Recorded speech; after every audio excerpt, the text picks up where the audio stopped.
Professor Marco Antônio Villa, pode falar sobre censo, pode falar sobre plano safra, o que for mais conveniente, professor. Bom dia. Bom dia, Colombo, bom dia a todas e todos que nos acompanham. Bem, o censo é fundamental, né? Lembra-se que no governo Collor, em 1990, nós não tivemos censo. A confusão foi tão grande que tivemos censo no ano seguinte.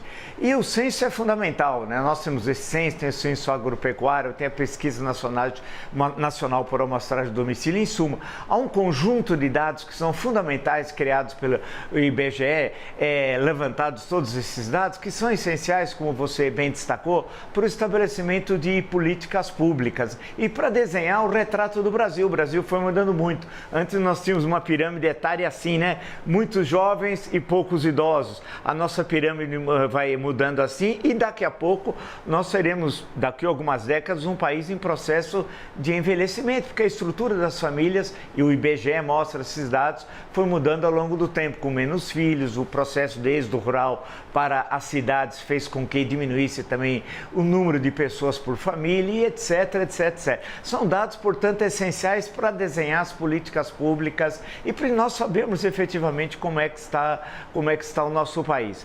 A questão, com relação especificamente ao segundo ponto que você destacou, a questão do crédito agrícola, isso é uma longa discussão. Hoje isso é muito bem feito. Teve épocas muito questionáveis, lá nos anos 70, né, quando o Banco do Brasil fazia a distribuição desses créditos, e alguns acusavam que o sujeito, ao invés de plantar, construía mansão, piscina e tal. Isso era comum na época, se você olhar a imprensa,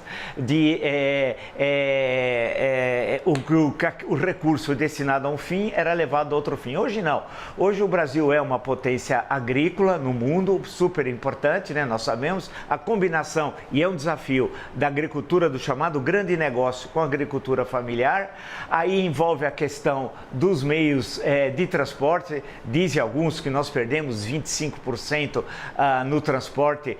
Não sei de onde veio esse dado, mas todo mundo repete, de 25% a 30% se perde no transporte. Se isso for verdadeiro, metade disso já é um verdadeiro absurdo, mas a inauguração, por exemplo, da Ferrovia Norte-Sul vai facilitar muito, e a modernização cada vez maior do Porto de Santos. É bom lembrar que é o principal porto do Hemisfério Sul. Falam tão mal do Porto de Santos, e o Brasil não para de aumentar as exportações pelo Porto de Santos, né, que exporta 50% do comércio de importação e exportação do Brasil é justamente pelo Porto de Santos. Ou seja, o que precisa melhorar sim é construir uma nova estrada, além de Imigrantes, uma nova estrada entre a Baixada Santista e o Planalto Paulista, que é uma discussão que se coloca.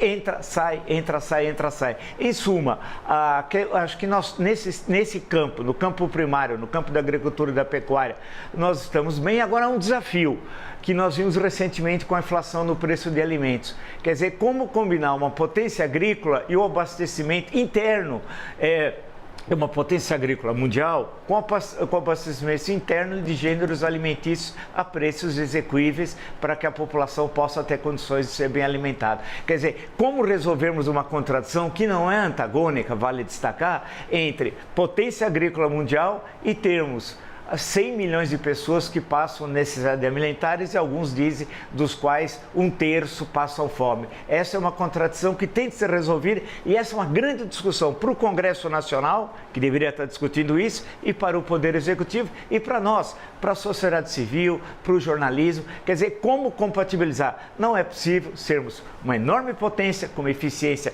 fantástica e, ao mesmo tempo, tanta gente passando fome no Brasil. Quer dizer, sem populismo barato, sem aquelas coisas, nada disso. Mas como compatibilizar uma coisa com a outra?